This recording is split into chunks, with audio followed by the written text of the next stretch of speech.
So now that I've got Lassie back safe and sound, after a hell of a walk right through those woods back there, so I've covered a good 2 kilometres maybe, what's in marshland and peatland. This is where I walked from the other side of those woods, round them, through the marshland, down to here, which is just what, maybe 200 or 300 metres, 400 metres for the edge of those woods. And I'm not going to walk back that way because that was quite a distance. If you look over there, you'll be able to see the hill right back there. That's a bing that I flew out over, and this is quite a distance that she came. So I'm going to walk over. I know that over in that direction there, that's the area with the strange markings and the saltire shape of the stones in the ground.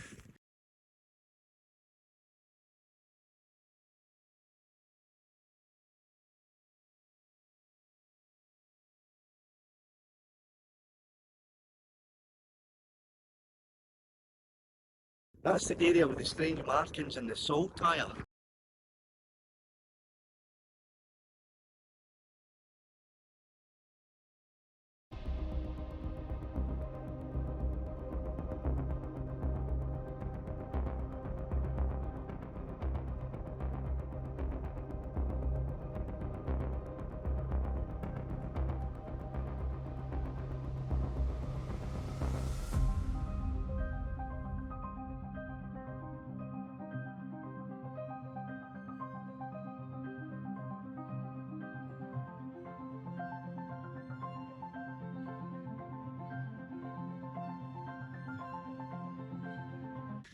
I remember that from the air, so I'm going to walk over that way because I know there's a road there that goes down to another road.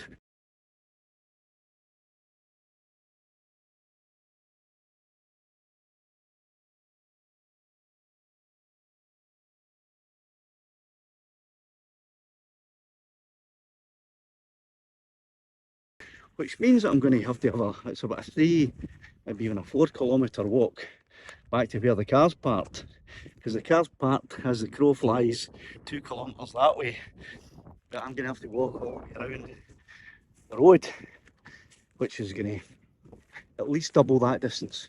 So if I keep heading in this direction, that's the road that I should eventually bump into. And if I do, then it's an easy walk down the road, way to the main road. You can see that. I don't know if you can see that. I know how much I'm sinking in here to this bog. It's really, it's got a name, this area, and it's quite I think it's a bit of a geographical oddity because it is pretty much mossy peat just floating on the surface of marshy water. And occasionally when I walk onto a sand patch, I do sink right down into the marsh underneath the floating moss and peat, which is slightly disconcerting, I must say. However, why not pick you back up when I'm approaching the road? Yeah, after having gone down Bambi half a dozen times into the marsh there, I am having a wee 5-minute rest. And I decided that big area up there isn't necessarily the one that I thought it was. The one where the saltire and the strange markings were, because there's everything's down there that way. It could also be the particular area. So what I'm going to do is, over there is a power line. Now that's feeding obviously the farms in the area. I'm going to walk over towards that power line and then walk the power line. I used to be a linesman, so I know that most power lines won't be too far from a road for maintenance reasons and to get jeeps and things into them.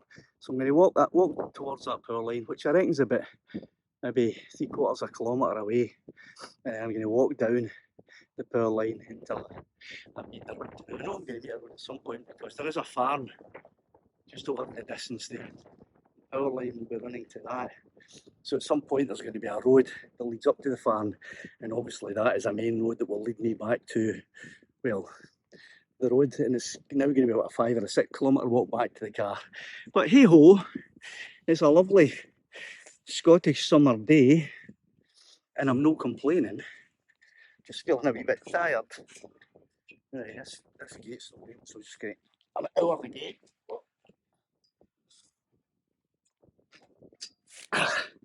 Right, so I walked in this fence line towards that power line down there, and then I'll walk along the power line to get to the road. So I think that's about a 20-30 minute walk, so here we go. So I did slightly underestimate the distance to the power line and the time it would take me to get there, because that's half an hour I've been walking already, and I reckon I'm not even halfway there yet. Still closer to the fence with the gate, which you probably can't see back there, than I am to the power line. So half an hour, slightly less than halfway there, so at least another half hour to go. And I found that I was walking in an area that there was just no ground really. It was moss floating on water, and it was deep water.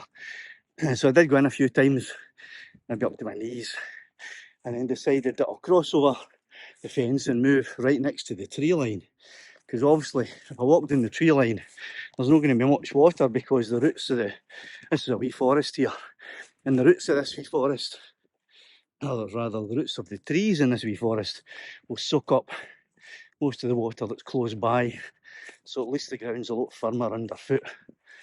But I've still got a good distance to go, about a kilometre to go to reach that power line, and then maybe a kilometre walk down the length of the power line until I hit some kind of road. So, onward. Okay, so I just took a bad one there.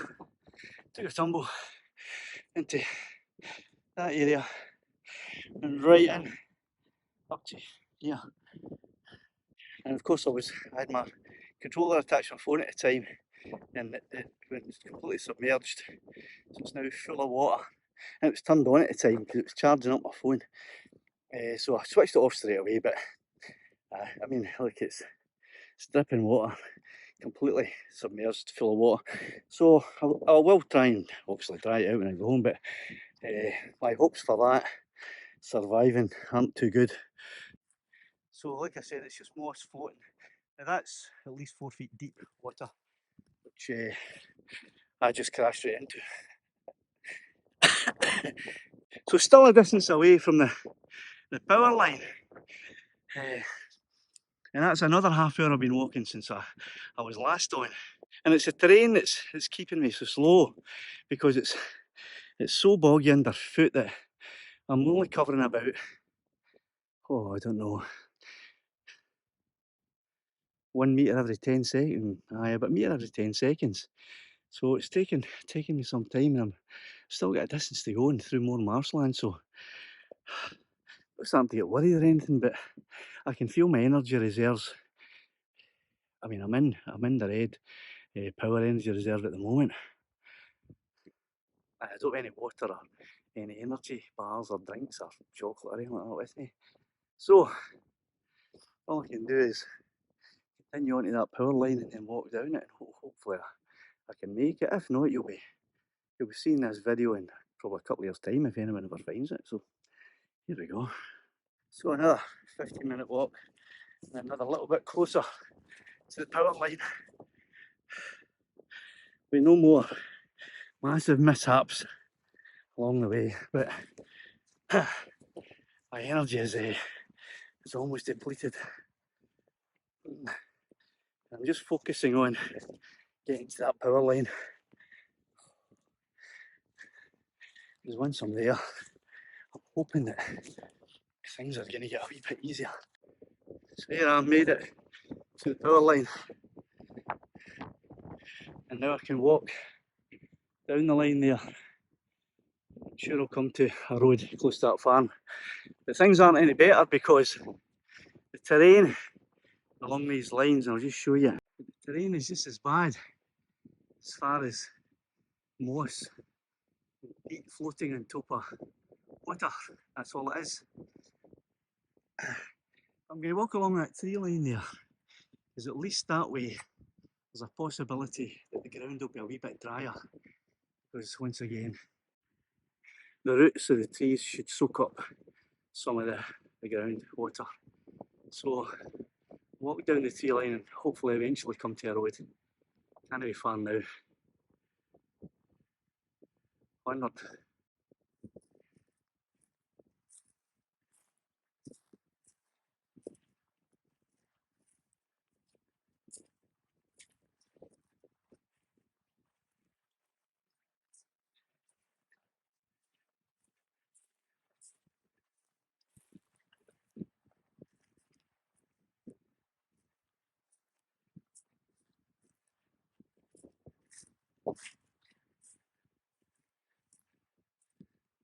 Well, I seem to have passed the worst of it now. That was a bit of a trek through there. Placement of the lines didn't help with the terrain. It was just as boggy and marshy. But heading in the direction of, I don't really know, that's the farm over there or whatever it is. So it's the farmhouse thing. So as long as I head in that general direction, I'm bound to come across a road. So here we go. So I spotted a track at last. This is here. Oh, it's a bloody big ditch just this side of it, so you have to get across that ditch somehow to get to the track. So I'm going to jump across it because my energy is the way it is at the moment. I'm guaranteed to plop right into it, and I don't want, first of all, I might not have the energy to get back out, but I've got all this gear in my pockets, and if I plonk myself in there, it's going to get wrecked. So I'll find a way around it if I can. I'm guaranteed to plop into it anyway. So I think there we go. I don't need to track. Right, so all I have to do now is decide. Let's see there. That's a farm. So see Angels Farm. Right, that's the Angels Farm.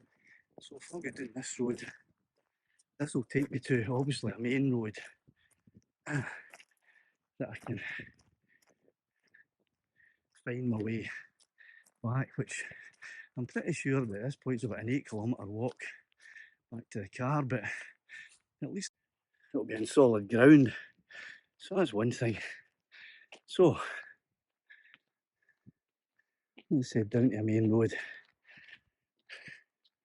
and then do the hike back to the car, which will take me 2 or 3 hours. But there you go. Oh, the life of a Scottish droner, eh? Or the life of a Scottish Egypt.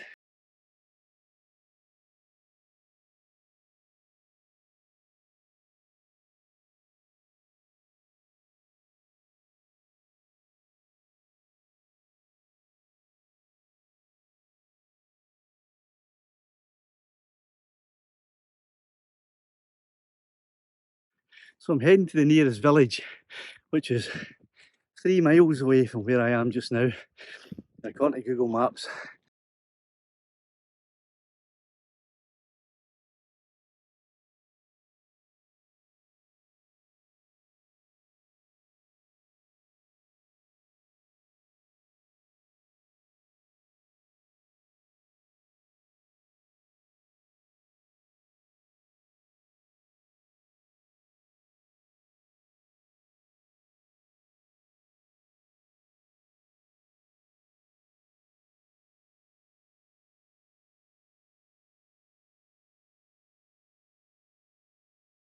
a 59-minute walk, and I'm almost out of battery in the phone here. It's in low power mode.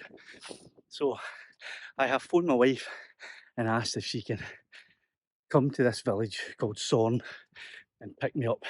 And if she can find the wee farm road that I'm on, that's 3 miles away from Sorn, she's going to try and find that and drive along and pick me up, because I haven't done it.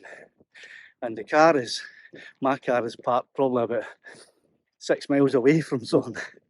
So she's then going to have to drive me to where my car is. But so, won't be long till completely safe and sound and back in civilization.